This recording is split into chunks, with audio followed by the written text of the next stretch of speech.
Chapter 4. Know the distinction between the criteria for a diagnosis of substance abuse and substance dependence. Substance abuse includes recurrent substance use, which results in failure to fulfill major responsibilities, physically dangerous situations, legal problems. Substance dependence results in tolerance of the drug, requiring increased amounts to reach intoxication. Withdrawal symptoms.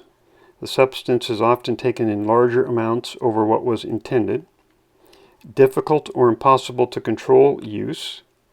More time is spent in activities necessary to obtain the substance. Social and other activities are given up due to substance use. And use is continued despite knowledge of persistent physical or mental health problems by the user. Know about and be able to distinguish between stages of change and why it is helpful for the counselor to be able to determine the client's stage of readiness.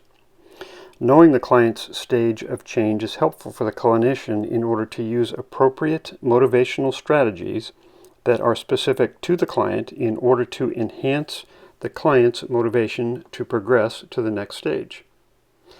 The pre-contemplation stage involves the substance-using person not considering change. Contemplation involves the individual becoming aware of the problem and considers stopping or cutting back in the near future.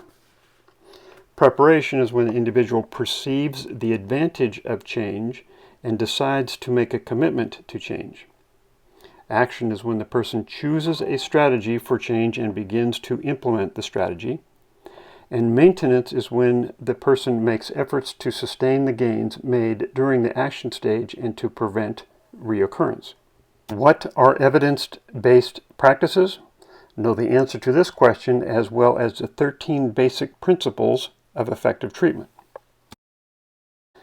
Finally, in this chapter, know that two of the best known and most effective treatment strategies in the treatment of addiction are cognitive behavioral therapy and motivational enhancement therapy, and know their differences and in which treatment setting they have been most effective.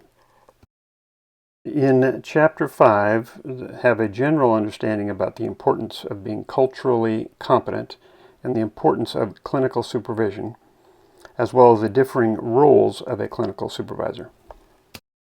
Chapter 6 starts the 8 practice dimensions section of TAP 21.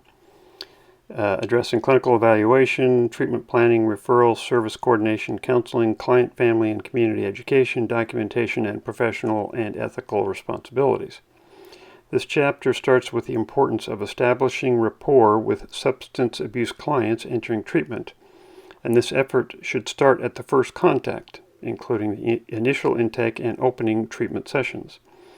For example, a person in the pre-contemplation stage will have a better chance to move to the contemplation stage if he or she is offered relevant information in a supportive and empathetic manner. Empathy is the ability to perceive another person's experience and communicate that perception back to the person, and is an important component of establishing rapport. Some authorities identify empathy and hope as the most valuable components of your work with a client, a skill that sets the theme in the counseling relationship. In addition to the important clinical skill of empathy, you should write down the descriptions that we are going to give you and know about these other important counseling skills. Active listening involves attending skills and reflective listening. Through utilizing active listening skills, the counselor will be able to connect with the client and be able to reflect the client's emotions, thoughts, and attitudes. By providing reflection to the addict, the counselor can interject an observing perspective that may be lacking. Concreteness is a process by which the counselor relates the vague aspects of the client in direct expression of feelings and experiences into specific, concrete terms to assist the client to develop more functional coping skills. Paraphrasing includes the therapeutic qualities of empathy and warmth. Paraphrasing refers to the counselor's verbal response that rephrases the essence of the client's message. It allows the client to hear what he or she has just said, either in parroted form or with added clarity. This interactive process can increase trust and can reduce resistance. Reflecting occurs when the counselor restates content that had generated emotion from the client. It is a reflection of feeling. Reflection of feeling captures and expresses to the client the core of what he or she is feeling. It allows the client to be aware of his or her own expressed emotions and how the counselor understood his or her emotional message. The counselor should be careful not to interpret the client's feelings. When reflected feelings, the counselor remains neutral and non-judgmental by not offering opinions, judgments, or advice. Simplifying involves the reflection and restatement of what the client said. It removes confusion, avoids intellectualizations and convoluted explanations, and can help the client stay focused on concerns, feelings, and problems in the here and now. Summarizing is the tying together of the main points, themes, and issues presented by clients during part or all of a session. Attending refers to ways in which the clinician demonstrates that he or she is listening to the client through the use of cues. Probing involves asking open-ended questions to clarify information and to help the client toward a new understanding. Reframing consists of offering a different perspective on a situation the client is facing. Exploring alternatives is working with the client to examine various options. Self-disclosure is when the clinician shares something about him or herself for the benefit of the client. Confrontation involves the use of a statement or question to raise some discrepancy with the client. And immediacy consists of dealing openly with issues that are present in the clinical relationship. You should know the 5 general principles of motivational interviewing, which are: express empathy through reflective listening, develop discrepancy between client goals and current behavior, avoid argument and direct confrontation, adjust to client resistance rather than opposing it directly, and support self-efficacy and optimism. Know that screening is a formal process of testing to review the current situation, identify symptoms, and determine whether a client warrants treatment, as well as whether there may be additional co-occurring disorders or mental health issues. Screening doesn't necessarily identify a specific co-occurring condition. Rather, it is designed to determine if further assessment is warranted. Mental health problems, such as depression or PTSD, associated with suicidality, often co-occur among people with substance use disorders, and suicide is a leading cause of death among people who abuse alcohol and drugs. Thus, you should know the role of counselors in addressing suicidal thoughts and behaviors, identified by the acronym GATE, G-A-T-E, which is gather information, access supervision, take responsible action, and extend the action.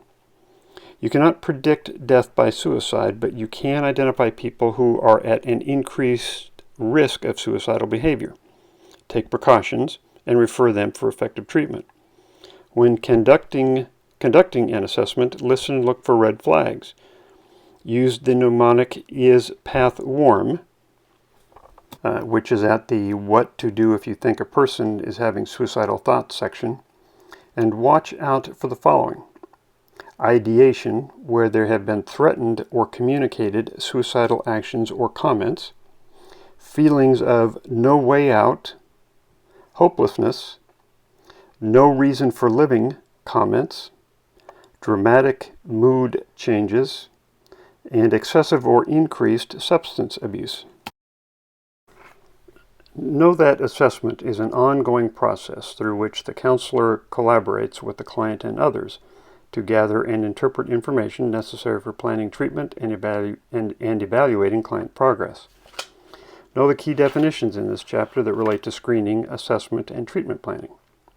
Screening determines the likelihood that a client has a co-occurring disorder, not necessarily to establish its presence, but to establish the need for an in-depth assessment.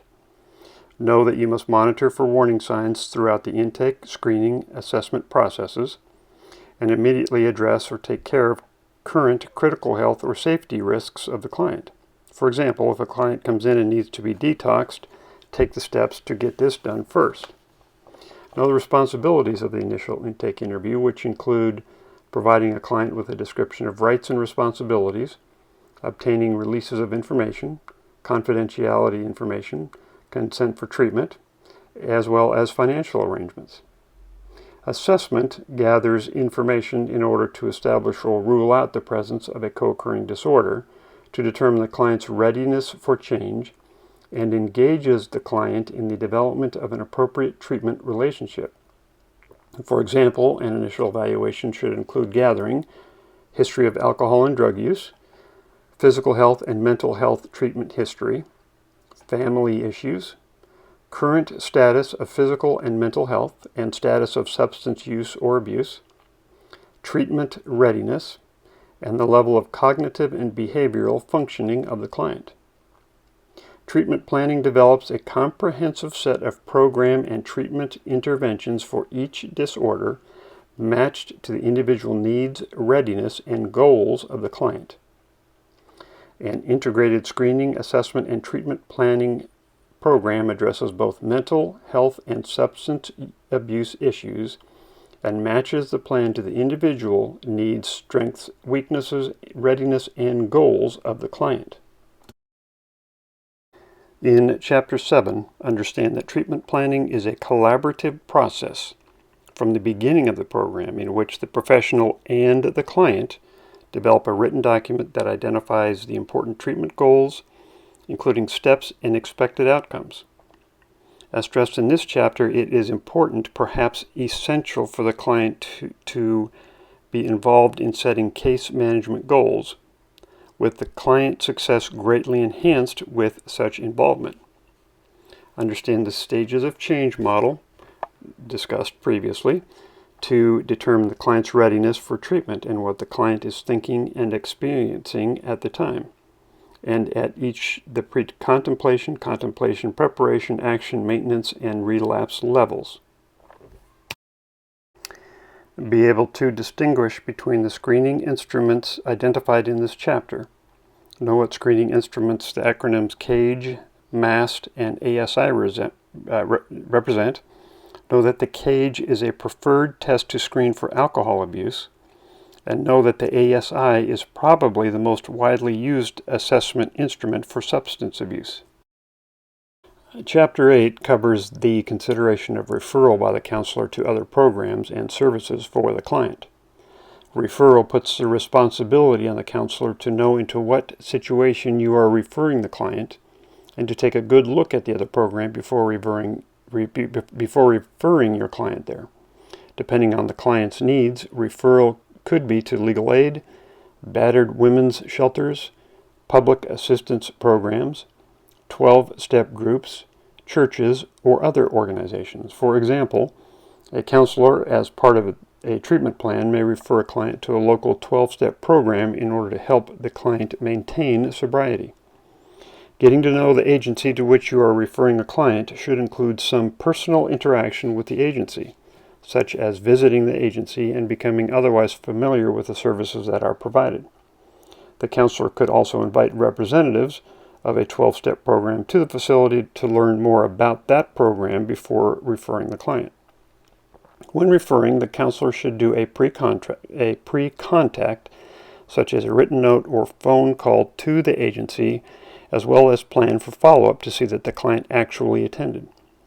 Remember that the counselor must get consent from the client before releasing any information to the other agency.